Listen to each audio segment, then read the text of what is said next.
نے انسان کو یاد کرایا ہے کہ تو نے عبادت اپنے رب کی کرنی ہے، اور فرمایا رب تمہارا وہ ہے جس نے تمہارے لیے زمین کو فرش بنایا ہے، آسمان کو چھت بنایا ہے، اور آسمان سے پانی برسا کے تو زمین سے پھل اگائے ہیں، رزق لکم، وہ بھی تیرے کھانے کے لیے اگائے ہیں۔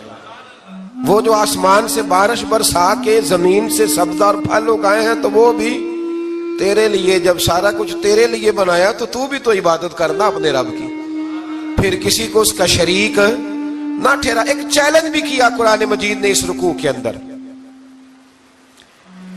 کہا کرتے تھے مکے کے لوگ کہ آپ قرآن مجید کی آیتیں نبی کریم علیہ السلام سے کہا کرتے تھے کہ معاذ اللہ آپ خود بناتے ہیں، بنا کے لاتے ہیں۔ تو اللہ کریم نے فرمایا وَإِن كُنتُمْ فِي رَيْبٍ مِّمَّا نَزَّلْنَا عَلَىٰ عَبْدِنَا فَأْتُوا بِسُورَةٍ مِّن مِّثْلِهِ، اگر تمہیں شک ہو نا اس میں جو ہم نے بندہ خاص پہ نازل کیا ہے تو تم بھی اس جیسی ایک صورت بنا کے لاؤ۔ پڑھے لکھے تو تم بھی ہو نا، مکے میں تم بھی رہتے ہو، تو ایک صورت بنا کے لاؤ۔ قرآن مجید ہم سے چھینا گیا ہے سازش کے تحت، اس لیے کہ جس قوم کو قرآن آ جاتا ہے نا پھر کوئی کافر اس کا مقابلہ نہیں کر سکتا۔ دیکھیں نا اگر کافروں کے پاس جواب ہوتا قرآن پاک کا تو بدر اور احد میں نا کوئی آیت بنا کے لاتے، قرآن کے مقابلے کی تلواریں لے کے نہ آتے، ان کے پاس جواب ہی نہیں تھا۔ اور قیامت تک کسی کافر کے پاس قرآن مجید کا کوئی جواب، قرآن کا کوئی جواب، قسم اللہ کی جواب کوئی نہیں، قرآن کا اس کا کوئی جواب نہیں۔ کیا بات ہے قرآن پاک کی۔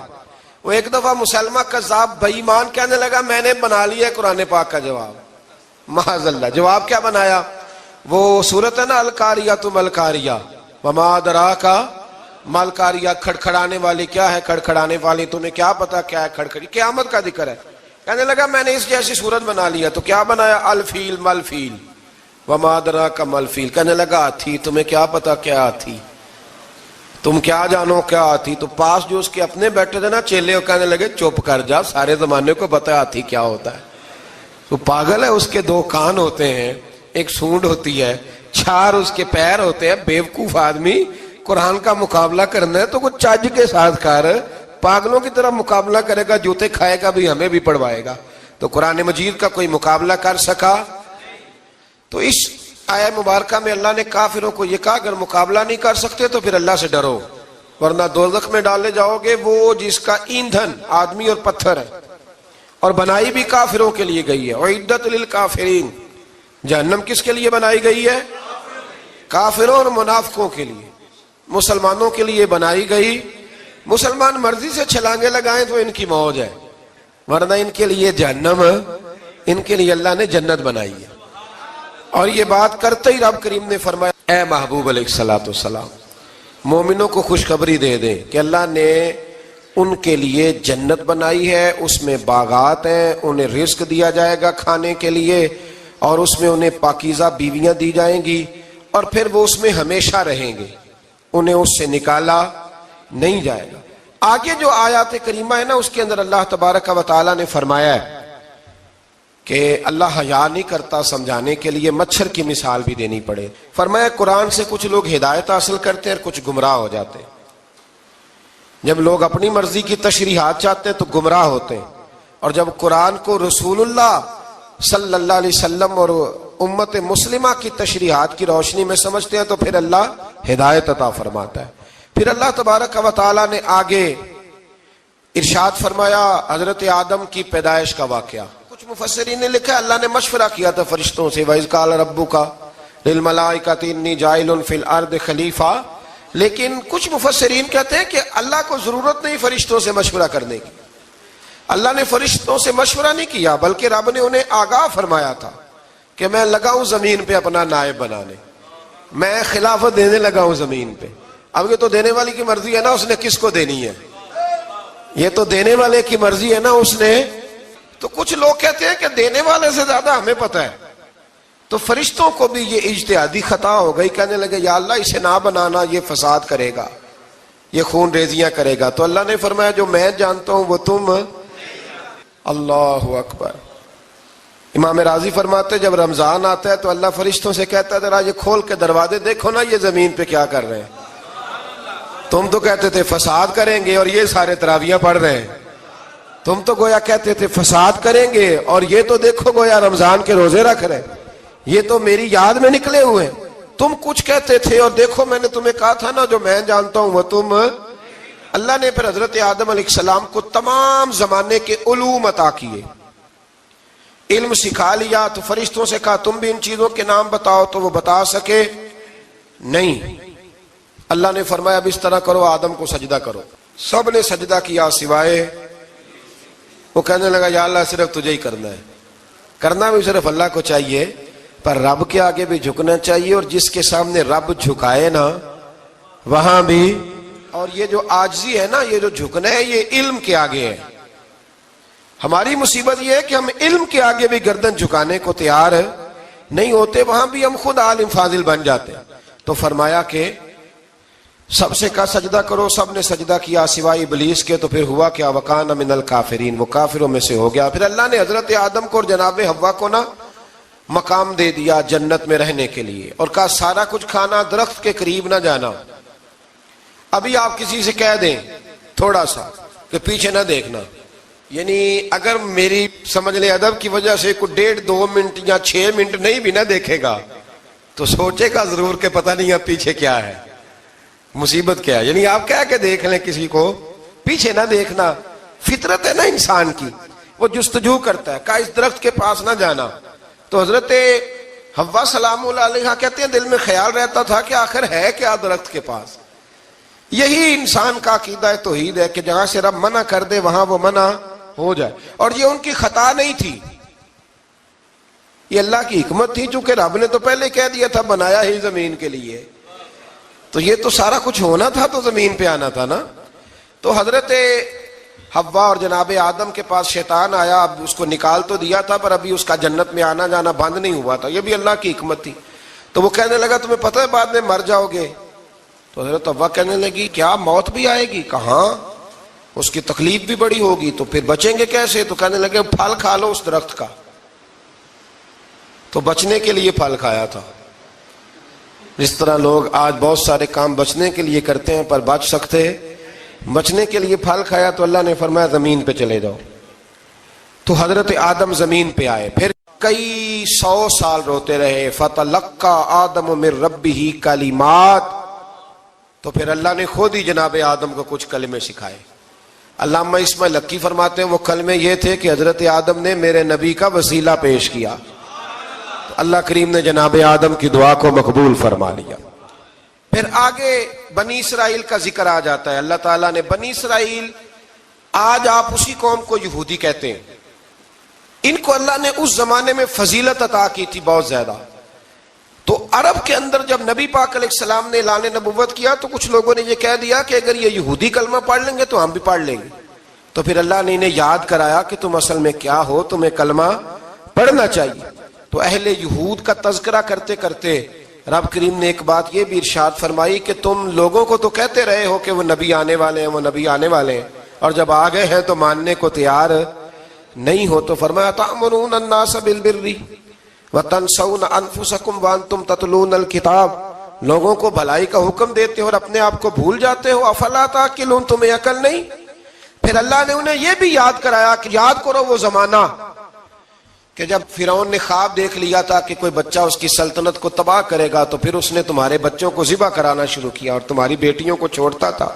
فرمایا یہ بھی تو تم نے دیکھا، میں نے تمہیں پھر تم سے کہا جہاد کرو قوم عمالقہ کے خلاف، تو مقام طیہ میں جا کے یہ لوگ کہنے لگے ہم سے جہاد نہیں ہوتا۔ اللہ نے انہیں ایک میدان میں قید کر دیا۔ بڑی دلچسپ بات، قید تو لوگ ہوتے ہیں نا چار دیواری میں، تو اللہ نے بنی اسرائیل والوں کو جب انہوں نے کہا جہاد نہیں کریں گے تو اللہ نے میدان میں قید کر دیا۔ میدان میں، یہ یاد رکھیں، جب انسان اللہ کی نافرمانی کرتا ہے تو اسے ایسی قید ملتی ہے جس کا اس نے تصور بھی نہیں کیا ہوتا۔ ایک میدان ہے مقام طیہ، قید ہو گئے، سارا دن سفر کرتے تھے، سارا دن، تو رات کو تھک کے سوتے تھے، صبح اٹھتے تھے نا جب، تو وہیں ہوتے تھے جہاں کل صبح چلے تھے۔ تو رب جب کسی کو قیدی بناتا ہے تو اسے زنجیروں کی، سلاخوں کی ضرورت، دعا فرمائے اللہ تبارک و تعالی غموں سے نجات عطا فرمائے، یہ دعا فرمائے۔ ایسی قید دیتا ہے کہ جس سے پھر چھٹکارا ہو سکتا۔ تو بنی اسرائیل کا بہت زیادہ تذکرہ اس پارے میں اللہ تبارک و تعالیٰ نے پھر بیان کیا، اور پھر کہا کہ انہیں جو حکم دیا جاتا تھا یہ اس کی سرتابی کرتے تھے، پھر اللہ نے ان پر ذلت نازل کر دی اور یہ ہمیشہ اس کا شکار رہے۔ قوم سبت کا ذکر فرمایا اللہ نے، ہفتے والے دن کچھ لوگ نافرمانی کرتے تھے۔ ہمارے بھی ہیلے بہانے ہیں نا آج کل کاروبار میں، تو اسی سپارے کی آیت نمبر 65 کے اندر اللہ تعالیٰ نے حضرت داؤد کی قوم کا ذکر کیا کہ اللہ نے انہیں حکم دیا تھا کہ ہفتے والے دن مچھلیاں نہیں پکڑنی، تو وہ کہتے تھے چلو ہاتھ لگا کے نہیں پکڑنی، ہاتھ لگا کے۔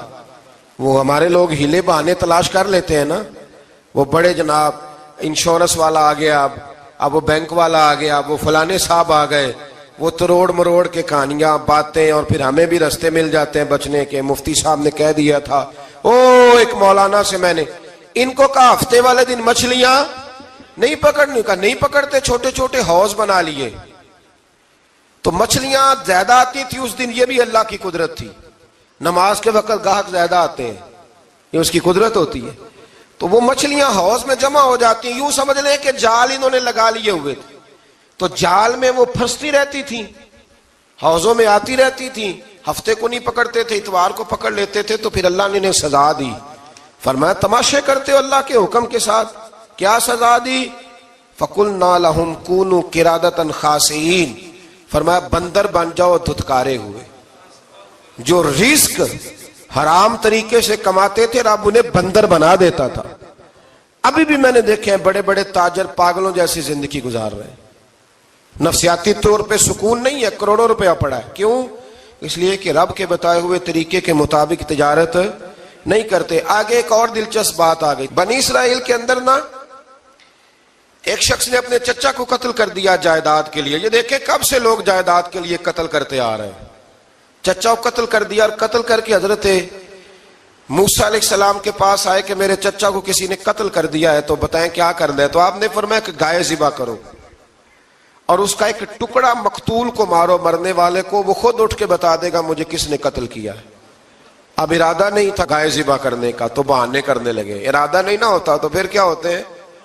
کہنے لگے گائے کس طرح کی ہو، بوڑھی ہو کہ بچی ہو، رنگ کیسا ہو، جوان ہو کہ چھوٹی ہو، حال میں ایک دفعہ چلنا سیکھ گئی ہو یا ابھی نہ سیکھی ہو۔ تو بتاتے گئے تو رب بھی شرطیں بیان کرتا گیا، گہرے زرد رنگ کی ہو، حال کے اندر اسے نہ چلایا گیا ہو، پانی نہ نکالا گیا ہو، نہ بچی ہو نہ جوان ہو، اس کے درمیان ہو۔ یہ ساری شرطیں کہاں پائی جاتی تھیں؟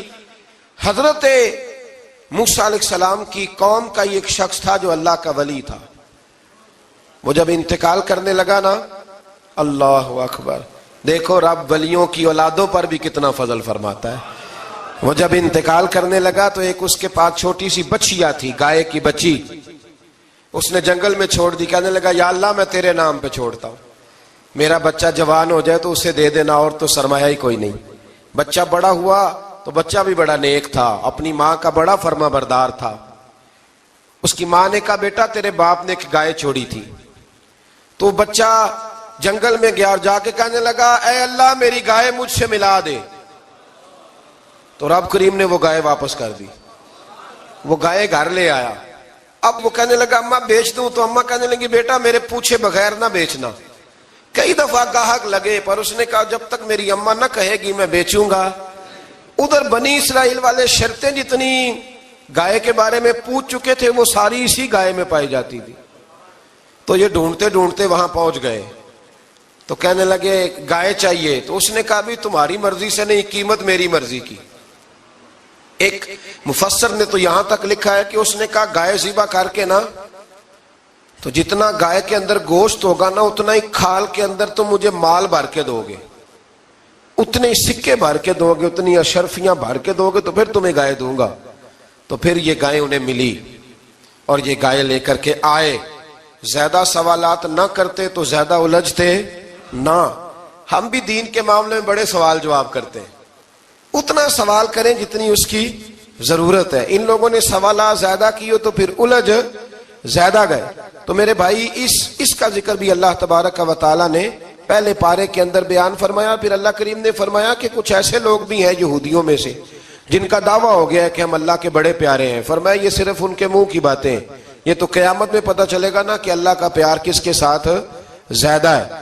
اور پھر یہ بھی یہودیوں نے دعویٰ کیا ہے، اسی پارے میں اللہ فرماتے ہیں کہ ان کا دعویٰ ہے کہ ہم اللہ کے بڑے پیارے ہیں، جنت میں ہم ہی جائیں گے، تو اللہ فرماتا ہے پھر مرنے کی دعا تو کرو، جنت میں تو مار کے جانا ہے نا۔ لیکن رب فرماتے ہیں یہ کبھی مرنے کی دعا نہیں کریں گے، اس لیے کہ انہیں پتہ ہے کہ ہم نے آخرت کے لیے کیا بھیجا۔ لیکن جی پہلا حکم آ گیا یا ایھا الذین آمنوا کہہ کے، پہلی آیت قرآن پاک کی پہلے سپارے میں پہلی آیت جس میں اللہ نے کہا یا ایھا الذین آمنوا، تو پہلا حکم آمنوا کہہ کے آیت نمبر 104 میں جو اللہ نے حکم دیا ہے نا، وہ نبی پاک کی تعظیم کا حکم ہے۔ پہلا حکم ہی اللہ نے حضور کی عزت اور ناموس کا ارشاد فرمایا، پہلا اس ترتیب کے لحاظ سے۔ وہ ہوا یہ کہ جب نبی پاک کو بات ارشاد کرتے تو صحابہ کرام اٹھ کے عرض کرتے رائینا یا رسول اللہ، حضور سمجھ نہیں آئی ذرا رعایت کر دے۔ تو یہودیوں کی عبرانی زبان کے اندر نہ ذرا کھینچ کے پڑھتے تھے رائینا، تو اس کا معنی بنتا تھا معاذ اللہ اے ہمارے چرواہے، بکریاں چرانے والے کو بھی وہ رائینا کہتے تھے۔ تو جب صحابہ یہ کہنے لگے تو اللہ نے منع ہی کر دیا، فرمایا میرے محبوب کے غلاموں، اس لفظ کے پیچھے چھپ کے، اس لفظ کے پیچھے چھپ کے لوگ میرے نبی کی بے ادبی کر جاتے ہیں، تو جس لفظ کا کوئی ایک معنی بے ادبی والا بنتا ہو وہ لفظ بھی میرے نبی کے لیے نہ کہو، لفظ وہ والے کہو جس میں کوئی بے ادبی کا معنی نکلے نہ۔ یہاں لوگوں نے بڑے بڑے لفظ نہیں بول دیے، پھر کہتے میرا مطلب یہ تھا، میرا مطلب وہ تھا، تو نے وہ لفظ بولا کیوں جس کا کوئی غلط مطلب بھی نکل سکتا تھا۔ اللہ نے فرمایا یا ایھا الذین آمنوا لا تقولوا رائینا، اے ایمان والو رائینا کہو ہی نہ۔ تو یا اللہ کیا کہیں؟ فرمایا وقولوا انظرنا، تم کہو یا رسول اللہ ایک نظر فرمائیے، انداز دیکھیے، انظرنا ایک نظر۔ تو ہمارے بزرگ تو پہلے ہی بڑے پیار والوں نے کہہ دیا یا رسول اللہ انظر حالنا، کہتے کہاں سے لاتے ہو جملے؟ میں نے کہا اللہ کی کتاب سے، یا رسول اللہ انظر حالنا یا حبیب اللہ اسمع قالا، تو تم کہو انظرنا، محبوب نظر کرم کریں، واسمعوا، اور کیا ضرورت ہے دوبارہ پوچھنے کی؟ اللہ کہتا ہے پہلے ہی دھیان سے سنا کرو، پہلے ہی واسمعوا، پہلے ہی احتیاط سے سنو، وللکافرین عذاب علیم، اور کافروں کے لیے دردناک عذاب ہے۔ لیکن جی اسی پارے میں اللہ تبارک و تعالیٰ نے پھر اہل یہود کا ذکر کیا، تو یہود کہنے لگے کہ ہم حضرت ابراہیم کے ماننے والے ہیں، تو اللہ کریم نے وہ بھی ذکر کیا کہ میں نے تو ابراہیم کو آزمایا ہے، وَإِذِ ابْتَلَىٰ إِبْرَاهِيمَ رَبُّهُ بِكَلِمَاتٍ فَأَتَمَّهُنَّ، ہم نے ابراہیم کو کچھ چیزوں سے آزمایا ہے، وہ ہماری آزمائش پہ پورے اترے۔ قَالَ إِنِّي جَاعِلُكَ لِلنَّاسِ إِمَامًا، تو پھر ہم نے انہیں کہا کہ ہم آپ کو پوری دنیا کا امام بنائیں گے۔ وہ آزمائش کیا تھی؟ آگ میں جانا بھی آزمائش، بیٹے کا نہ ہونا بھی آزمائش، بیٹا ہوا تو پھر اسے وادی غیر ذی زرع ان میں چھوڑ کے آنا بھی آزمائش، بڑا ہوا تو پھر ذبح کرنا بھی آزمائش۔ فرمایا جہاں جہاں آزمایا ہے نا، ابراہیم ہماری آزمائش میں پورے اترے۔ فرمایا تو مفت میں حضرت ابراہیم کی اولاد بنتے ہو اور ان کا نام لیتے ہو اور ان کے ساتھ اپنا تعلق بناتے ہو، دیکھو تو صحیح وہ کتنی آزمائشوں سے گزرے۔ تو اس کا بھی اللہ نے اسی میں ذکر فرمایا۔ اور پھر وہ بات کرتے تھے حضرت یعقوب کی اور حضرت اسحاق کی، تو فرمایا وہ تو ہمارے اتنے خاص بندے تھے کہ وصال کا وقت بھی انہوں نے اپنی اولادوں کو نصیحت فرمائی تھی کہ اللہ کی توحید پہ قائم رہنا، اس کا ذکر بھی اللہ نے اسی پارے میں بیان فرمایا۔ اور جو حضرت ابراہیم اور جناب اسماعیل نے کعبہ تعمیر کیا تو اس کا ذکر بھی اللہ تعالیٰ نے اسی پارے میں فرمایا۔ فرمایا جب وہ کعبہ بنا رہے تھے تو کہہ رہے تھے ربنا تقبل منا، کہہ رہے تھے اے اللہ بنا ہم نے دیا ہے پر مہربانی فرما ہم سے قبول فرما لے۔ تو جو آیہ کریمہ آخر میں عرض کرنا چاہتا ہوں اس پر بھی تھوڑی توجہ فرمائیں گے تو بات بڑی نکھر کے باہر آئے گی۔ یہ 16ویں رکوع کے اندر اللہ نے پھر یہود کا اور عیسائیت کا ذکر فرمایا، تو اللہ کریم نے ایک بات ارشاد فرمائی، یہودیوں کے ہاں جب کوئی بچہ پیدا ہوتا تھا پیلے رنگ کے ساتھ اس کو رنگتے تھے، یا کوئی خاص رنگ تھا ان کا، بچہ پیدا ہوتا تو اس پر وہ رنگ چڑھاتے کہ یہ جی ہمارے مذہب کا رنگ ہے۔ ہمارے ہاں بھی رسمیں ہیں نا اپنی اپنی، معاذ اللہ اپنی اپنی نہیں ہونی چاہیے، اللہ رسول کا حکم ہونا چاہیے۔ تو یہودیوں کے ہاں بچہ پیدا ہوتا تو ایک خاص رنگ چڑھاتے، عیسائیوں کے ہاں پیدا ہوتا تو وہ بھی ایک خاص رنگ چڑھاتے. تو مسلمانوں کے ہاں بچے پیدا ہوئے تو انہوں نے بھی توجہ کی کہ یہ کیا ہو رہا ہے. تو رب کریم نے فرمایا صبغۃ اللہ، رنگ اللہ کا ہی ہے. ومن احسن من اللہ صبغہ، اور فرمایا اللہ کے رنگ سے زیادہ خوبصورت کس کا رنگ ہو سکتا ہے. اللہ کا رنگ کیا ہے؟ لا الہ الا اللہ محمد الرسول اللہ صلی اللہ علیہ. فرمایا نیلے پیلے کالے رنگ نہ چڑھاؤ، اپنے ذہن پر توحید و رسالت کا رنگ چڑھاؤ. یہ سب سے بہترین رنگ ہے. اگر تمہارے ذہنوں پر رب رسول کی توحید کا رنگ چڑھ گیا تو یہ وہ والا رنگ ہے، پھر تمہیں کسی اور رنگ کی طرف جانے کی ضرورت نہیں پڑے گی. تو فرمایا رنگ وہ پیدا کرو جو توحید کا ہے، رسالت کا ہے، اس رنگ کی توجہ کرو. قرآن مجید کے اس پارے میں اللہ کریم نے مختلف باتیں بیان کر کے آخری رکوع میں یہ جو رنگ کا ذکر فرمایا نا، تو یہ لگتا ہے پورے پارے کا خلاصہ ہے کہ رب کریم نے فرمایا اصل بات یہ ہے کہ تمہاری سوچوں پہ رب رسول کی توحید و رسالت کا رنگ ہونا چاہیے.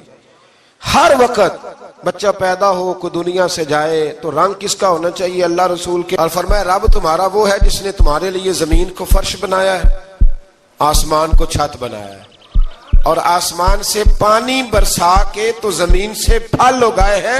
رزق لکم، وہ بھی تیرے کھانے کے لیے اگائے ہیں. وہ جو آسمان سے بارش برسا کے زمین سے سبز اور پھل اگائے ہیں تو وہ بھی تیرے لیے. جب سارا کچھ تیرے لیے بنایا تو بھی تو عبادت کرنا اپنے رب کی، پھر کسی کو اس کا شریک نہ ٹھہرا. ایک چیلنج بھی کیا قرآن مجید نے اس رکوع کے اندر. کہا کرتے تھے مکے کے لوگ کہ آپ قرآن مجید کی آیتیں نبی کریم علیہ السلام سے کہا کرتے تھے کہ معاذ اللہ آپ خود بناتے ہیں، بنا کے لاتے ہیں. تو اللہ کریم نے فرمایا وَإِن كُنتُمْ فِي رَيْبٍ مِّمَّا نَزَّلْنَا عَلَىٰ عَبْدِنَا فَأْتُوا بِسُورَةٍ مِّن مِّثْلِهِ، اگر تمہیں شک ہو نا اس میں جو ہم نے بندہ خاص پہ نازل کیا ہے تو تم بھی اس جیسی ایک صورت بنا کے لاؤ. پڑھے لکھے تو تم بھی ہو نا، مکے میں تم بھی رہتے ہو، تو ایک صورت بنا کے لاؤ. قرآن مجید ہم سے چھینا گیا ہے سازش کے تحت، اس لیے کہ جس قوم کو قرآن آ جاتا ہے نا پھر کوئی کافر اس کا مقابلہ نہیں کر سکتا. دیکھیں نا اگر کافروں کے پاس جواب ہوتا قرآن پاک کا تو بدر اور احد میں نا کوئی آیت بنا کے لاتے قرآن کے مقابلے کی، تلواریں لے کے نہ آتے. ان کے پاس جواب ہی نہیں تھا. اور قیامت تک کسی کافر کے پاس قرآن مجید کا کوئی جواب، قرآن کا کوئی جواب، قسم اللہ کی جواب کوئی نہیں. قرآن کا اس کا کوئی جواب نہیں. کیا بات ہے قرآن پاک کی. وہ ایک دفعہ مسلمہ کذاب بے ایمان کہنے لگا میں نے بنا لیا ہے قرآن پاک کا جواب. معاذ اللہ. جواب کیا بنایا؟ وہ سورت ہے نا القاریۃ ملقاریہ وما ادراک ملقاریہ، کھڑکھڑانے والی. کیا ہے کھڑکھڑانے والی؟ تمہیں کیا پتا کیا ہے کھڑکھڑی؟ قیامت کا ذکر ہے. کہنے لگا میں نے اس جیسی صورت بنا لیا. تو کیا بنایا؟ الفیل ملفیل وما ادراک ملفیل. کہنے لگا ہاتھی. تمہیں کیا پتا کیا ہاتھی؟ تم کیا جانو کیا ہاتھی؟ تو پاس جو اس کے اپنے بیٹھے تھے نا چیلے، کہنے لگے چپ کر جا، سارے زمانے کو پتا ہے ہاتھی کیا ہوتا ہے. تو پاگل ہے، اس کے دو کان ہوتے ہیں، ایک سونڈ ہوتی ہے، چار اس کے پیر ہوتے ہیں. بیوقوف آدمی قرآن کا مقابلہ کرنا ہے تو کچھ چج کے ساتھ کر. پاگلوں کی طرح مقابلہ کرے گا، جوتے کھائے گا بھی ہمیں بھی پڑھوائے گا. تو قرآن مجید کا کوئی مقابلہ کر سکا؟ تو اس آیہ مبارکہ میں اللہ نے کافروں کو یہ کہا اگر مقابلہ نہیں کر سکتے تو پھر اللہ سے ڈرو ورنہ دوزخ میں ڈالے جاؤ گے. وہ جس کا ایندھن آدمی اور پتھر ہے، اور بنائی بھی کافروں کے لیے گئی ہے. اعدت للکافرین، جہنم کس کے لیے بنائی گئی ہے؟ کافروں اور منافقوں کے لیے. مسلمانوں کے لیے بنائی گئی. مسلمان مرضی سے چھلانگے لگائیں تو ان کی موج ہے، ورنہ ان کے لیے جہنم، ان کے لیے اللہ نے جنت بنائی ہے. اور یہ بات کرتے ہی رب کریم نے فرمایا اے محبوب علیہ الصلوۃ والسلام مومنوں کو خوشخبری دے دیں کہ اللہ نے ان کے لیے جنت بنائی ہے، اس میں باغات ہیں، انہیں رزق دیا جائے گا کھانے کے لیے، اور اس میں انہیں پاکیزہ بیویاں دی جائیں گی، اور پھر وہ اس میں ہمیشہ رہیں گے، انہیں اس سے نکالا نہیں جائے گا.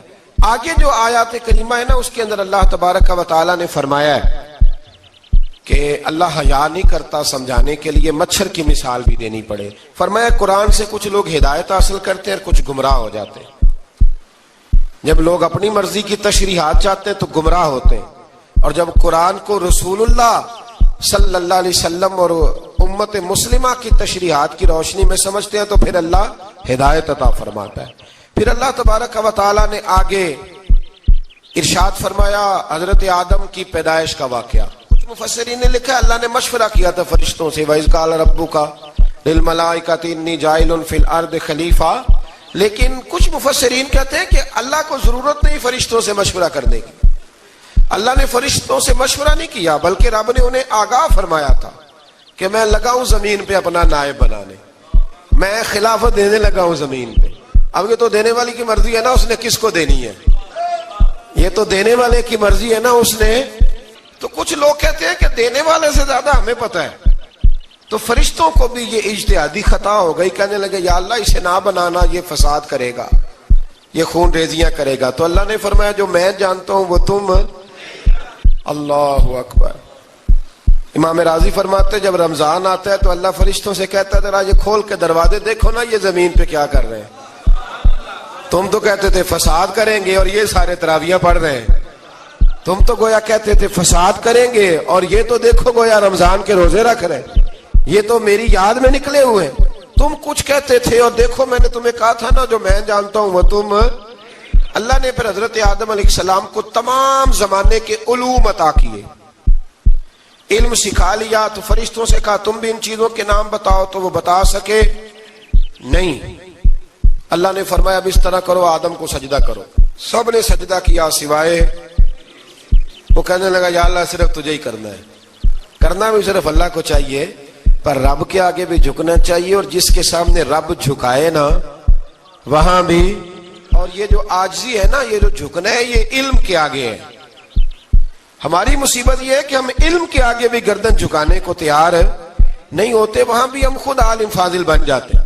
تو فرمایا کہ سب سے کہا سجدہ کرو، سب نے سجدہ کیا سوائے ابلیس کے۔ تو پھر ہوا کیا وَكَانَ مِنَ الْكَافِرِينَ، وہ کافروں میں سے ہو گیا۔ پھر اللہ نے حضرت آدم کو اور جناب حوا کو نا مقام دے دیا جنت میں رہنے کے لیے، اور کہا سارا کچھ کھانا، درخت کے قریب نہ جانا۔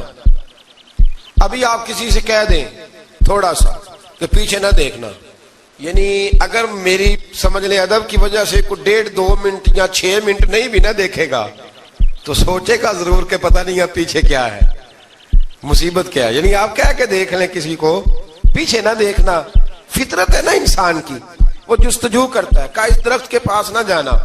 تو حضرت حوا سلام اللہ علیہ کہتے ہیں دل میں خیال رہتا تھا کہ آخر ہے کیا درخت کے پاس۔ یہی انسان کا عقیدہ توحید ہے کہ جہاں سے رب منع کر دے وہاں وہ منع ہو جائے، اور یہ ان کی خطا نہیں تھی، یہ اللہ کی حکمت تھی، چونکہ رب نے تو پہلے کہہ دیا تھا بنایا ہی زمین کے لیے، تو یہ تو سارا کچھ ہونا تھا تو زمین پہ آنا تھا نا۔ تو حضرت حوا اور جناب آدم کے پاس شیطان آیا، اب اس کو نکال تو دیا تھا پر ابھی اس کا جنت میں آنا جانا بند نہیں ہوا تھا، یہ بھی اللہ کی حکمت تھی۔ تو وہ کہنے لگا تمہیں پتہ ہے بعد میں مر جاؤ گے؟ تو حضرت حوا کہنے لگی کیا موت بھی آئے گی؟ کہاں، اس کی تکلیف بھی بڑی ہوگی، تو پھر بچیں گے کیسے؟ تو کہنے لگے پھل کھا لو اس درخت کا۔ تو بچنے کے لیے پھل کھایا تھا۔ جس طرح لوگ آج بہت سارے کام بچنے کے لیے کرتے ہیں پر بچ سکتے، بچنے کے لیے پھل کھایا تو اللہ نے فرمایا زمین پہ چلے جاؤ۔ تو حضرت آدم زمین پہ آئے، پھر کئی 100 سال روتے رہے۔ فَتَلَقَّى آدَمُ مِن رَبِّهِ کَلِمَاتٍ، تو پھر اللہ نے خود ہی جناب آدم کو کچھ کلمے سکھائے۔ علامہ اسماعیل لکی فرماتے ہیں وہ کلمے یہ تھے کہ حضرت آدم نے میرے نبی کا وسیلہ پیش کیا، تو اللہ کریم نے جناب آدم کی دعا کو مقبول فرما لیا۔ پھر آگے بنی اسرائیل کا ذکر آ جاتا ہے۔ اللہ تعالیٰ نے بنی اسرائیل، آج آپ اسی قوم کو یہودی کہتے ہیں، ان کو اللہ نے اس زمانے میں فضیلت عطا کی تھی بہت زیادہ۔ تو عرب کے اندر جب نبی پاک علیہ السلام نے اعلان نبوت کیا تو کچھ لوگوں نے یہ کہہ دیا کہ اگر یہ یہودی کلمہ پڑھ لیں گے تو ہم بھی پڑھ لیں گے۔ تو پھر اللہ نے انہیں یاد کرایا کہ تم اصل میں کیا ہو، تمہیں کلمہ پڑھنا چاہیے۔ تو اہل یہود کا تذکرہ کرتے کرتے رب کریم نے ایک بات یہ بھی ارشاد فرمائی کہ تم لوگوں کو تو کہتے رہے ہو کہ وہ نبی آنے والے ہیں، وہ نبی آنے والے ہیں، اور جب آ گئے ہیں تو ماننے کو تیار نہیں ہو۔ تو فرمایا تأمرون الناس بالبر وتنسون انفسکم وانتم تتلون الکتاب لوگوں کو بھلائی کا حکم دیتے ہو اور اپنے آپ کو بھول جاتے ہو. افلا تعقلون, تمہیں عقل نہیں؟ پھر اللہ نے انہیں یہ بھی یاد کرایا کہ یاد کرو وہ زمانہ کہ جب فرعون نے خواب دیکھ لیا تھا کہ کوئی بچہ اس کی سلطنت کو تباہ کرے گا, تو پھر اس نے تمہارے بچوں کو ذبح کرانا شروع کیا اور تمہاری بیٹیوں کو چھوڑتا تھا. فرمایا یہ بھی تو تم نے دیکھا, میں نے تمہیں پھر تم سے کہا جہاد کرو قوم عمالقہ کے خلاف, تو مقام طیہ میں جا کے یہ لوگ کہنے لگے ہم سے جہاد نہیں ہوتا.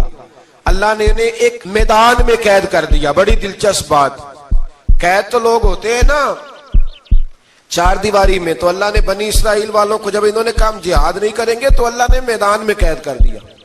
میدان میں, یہ یاد رکھیں, جب انسان اللہ کی نافرمانی کرتا ہے تو اسے ایسی قید ملتی ہے جس کا اس نے تصور بھی نہیں کیا ہوتا. ایک میدان ہے مقام طیہ, قید ہو گئے. سارا دن سفر کرتے تھے, سارا دن, تو رات کو تھک کے سوتے تھے, صبح اٹھتے تھے نا جب, تو وہیں ہوتے تھے جہاں کل صبح چلے تھے. تو رب جب کسی کو قیدی بناتا ہے تو اسے زنجیروں کی سلاخوں کی ضرورت ہے. دعا فرمائے اللہ تبارک و تعالی غموں سے نجات عطا فرمائے. یہ دعا فرمائے, ایسی قید دیتا ہے کہ جس سے پھر چھٹکارا ہو سکتا.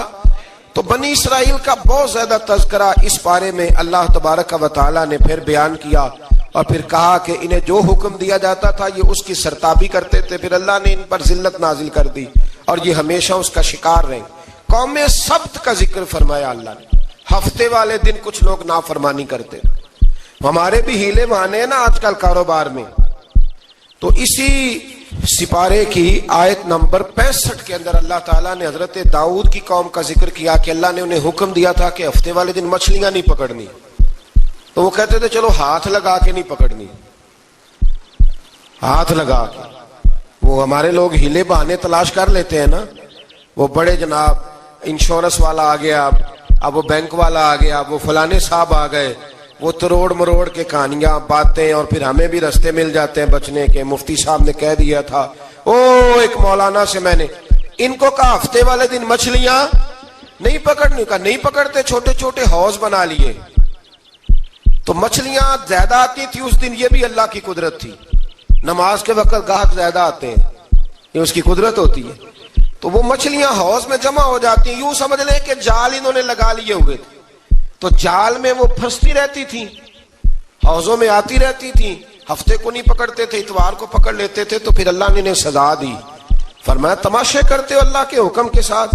کیا سزا دی؟ فَقُلْنَا لَهُمْ كُونُوا قِرَادَةً خَاسِئِينَ. فرمایا بندر بن جاؤ دھتکارے ہوئے. جو رزق حرام طریقے سے کماتے تھے رب انہیں بندر بنا دیتا تھا. ابھی بھی میں نے دیکھے ہیں بڑے بڑے تاجر پاگلوں جیسی زندگی گزار رہے ہیں. نفسیاتی طور پہ سکون نہیں ہے, کروڑوں روپیہ پڑا ہے. کیوں؟ اس لیے کہ رب کے بتائے ہوئے طریقے کے مطابق تجارت نہیں کرتے. آگے ایک اور دلچسپ بات آ گئی. بنی اسرائیل کے اندر نا ایک شخص نے اپنے چچا کو قتل کر دیا جائیداد کے لیے. یہ دیکھیں کب سے لوگ جائیداد کے لیے قتل کرتے آ رہے ہیں. چچا کو قتل کر دیا, اور قتل کر کے حضرت موسیٰ علیہ السلام کے پاس آئے کہ میرے چچا کو کسی نے قتل کر دیا ہے, تو بتائیں کیا کرنا ہے. تو آپ نے فرمایا کہ گائے ذبح کرو اور اس کا ایک ٹکڑا مقتول کو مارو, مرنے والے کو. وہ خود اٹھ کے بتا دے گا مجھے کس نے قتل کیا ہے. اب ارادہ نہیں تھا گائے ذبح کرنے کا, تو بہانے کرنے لگے. ارادہ نہیں نہ ہوتا تو پھر کیا ہوتے ہیں, کہنے لگے گائے کس طرح کی ہو, بوڑھی ہو کہ بچی ہو, رنگ کیسا ہو, جوان ہو کہ چھوٹی ہو, حال میں ایک دفعہ چلنا سیکھ گئی ہو یا ابھی نہ سیکھی ہو. تو بتاتے گئے تو رب بھی شرطیں بیان کرتا گیا. گہرے زرد رنگ کی ہو, حال کے اندر اسے نہ چلایا گیا ہو, پانی نہ نکالا گیا ہو, نہ بچی ہو نہ جوان ہو, اس کے درمیان ہو. یہ ساری شرطیں کہاں پائی جاتی تھیں؟ حضرت موسیٰ علیہ السلام کی قوم کا ایک شخص تھا جو اللہ کا ولی تھا. وہ جب انتقال کرنے لگا نا, اللہ اکبر, دیکھو رب ولیوں کی اولادوں پر بھی کتنا فضل فرماتا ہے. وہ جب انتقال کرنے لگا تو ایک اس کے پاس چھوٹی سی بچیا تھی, گائے کی بچی. اس نے جنگل میں چھوڑ دی. کہنے لگا یا اللہ میں تیرے نام پہ چھوڑتا ہوں, میرا بچہ جوان ہو جائے تو اسے دے دینا, اور تو سرمایہ ہی کوئی نہیں. بچہ بڑا ہوا تو بچہ بھی بڑا نیک تھا, اپنی ماں کا بڑا فرما بردار تھا. اس کی ماں نے کہا بیٹا تیرے باپ نے ایک گائے چھوڑی تھی. تو بچہ جنگل میں گیا اور جا کے کہنے لگا اے اللہ میری گائے مجھ سے ملا دے. تو رب کریم نے وہ گائے واپس کر دی. وہ گائے گھر لے آیا. اب وہ کہنے لگا اماں بیچ دوں, تو اماں کہنے لگی بیٹا میرے پوچھے بغیر نہ بیچنا. کئی دفعہ گاہک لگے پر اس نے کہا جب تک میری اماں نہ کہے گی میں بیچوں گا. ادھر بنی اسرائیل والے شرطیں جتنی گائے کے بارے میں پوچھ چکے تھے وہ ساری اسی گائے میں پائی جاتی تھی.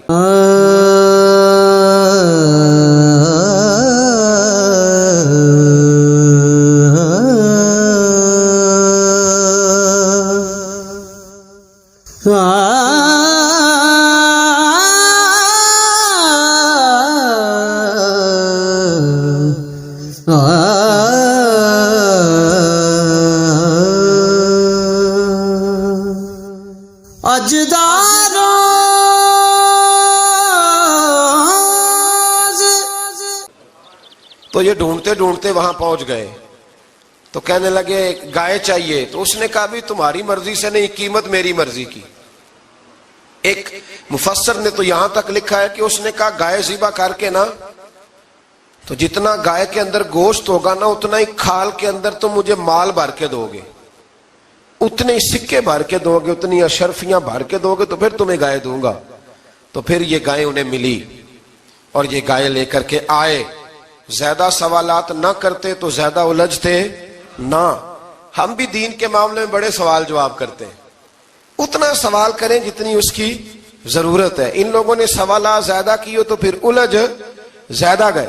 تو میرے بھائی اس کا ذکر بھی اللہ تبارک و تعالی نے پہلے پارے کے اندر بیان فرمایا. پھر اللہ کریم نے فرمایا کہ کچھ ایسے لوگ بھی ہیں یہودیوں میں سے جن کا دعویٰ ہو گیا ہے کہ ہم اللہ کے بڑے پیارے ہیں. فرمایا یہ صرف ان کے منہ کی باتیں ہیں, یہ تو قیامت میں پتہ چلے گا نا کہ اللہ کا پیار کس کے ساتھ زیادہ ہے. اور پھر یہ بھی یہودیوں نے دعویٰ کیا ہے, اسی پارے میں اللہ فرماتے ہیں کہ ان کا دعویٰ ہے کہ ہم اللہ کے بڑے پیارے ہیں, جنت میں ہم ہی جائیں گے. تو اللہ فرماتا ہے پھر مرنے کی دعا تو کرو, جنت میں تو مر کے جانا ہے نا. لیکن رب فرماتے ہیں یہ کبھی مرنے کی دعا نہیں کریں گے, اس لیے کہ انہیں پتہ ہے کہ ہم نے آخرت کے لیے کیا بھیجا. لیکن جی پہلا حکم آ گیا یا ایھا الذین آمنوا کہہ کے, پہلی آیت قرآن پاک کی پہلے سپارے میں پہلی آیت جس میں اللہ نے کہا یا ایھا الذین آمنوا. تو پہلا حکم آمنوا کہہ کے آیت نمبر 104 میں جو اللہ نے حکم دیا ہے نا وہ نبی پاک کی تعظیم کا حکم ہے. پہلا حکم ہی اللہ نے حضور کی عزت اور ناموس کا ارشاد فرمایا. پہلا اس ترتیب کے لحاظ سے وہ ہوا یہ کہ جب نبی پاک کو بات ارشاد کرتے تو صحابہ کرام اٹھ کے عرض کرتے رائینا یا رسول اللہ, حضور سمجھ نہیں آئی ذرا رعایت کر دیں. تو یہودیوں کی عبرانی زبان کے اندر نہ ذرا کھینچ کے پڑھتے تھے رائینا, تو اس کا معنی بنتا تھا معاذ اللہ اے ہمارے چرواہے.